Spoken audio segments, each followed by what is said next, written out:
तुम्ही पाहताय एबीपी माझा आणि एबीपी माझावर सुरू आहे मुंबई. बेन डकेटच्या खणखणीत शतकाच्या जोरावर इंग्लंडला लीड्स कसोटीत भारताचा 5 विकेट्सनी पराभव केला.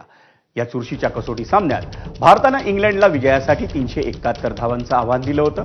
इंग्लंडनं 5व्या दिवशीच्या शेवटच्या सत्रात ते आव्हान 5 विकेट्सच्या मोबदल्यात पार केलं. सलामीच्या बेन डकेटनं 21 चौकार आणि एका षटकारासह 149 धावांची महत्वाची खेळी केली. त्यानं झॅक क्राउलीसह 188 धावांची भक्कम सलामी देऊन इंग्लंडच्या विजयाचा पाया रचला. क्राउलीनं 65 धावांचं योगदान दिलं. त्यानंतर जो रूटनं, बेन स्टोक्स आणि जेमी स्मिथच्या साथीनं विजयाची औपचारिकता पूर्ण केली. रूटनं नाबाद 53 धावांची मोलाची खेळी केली.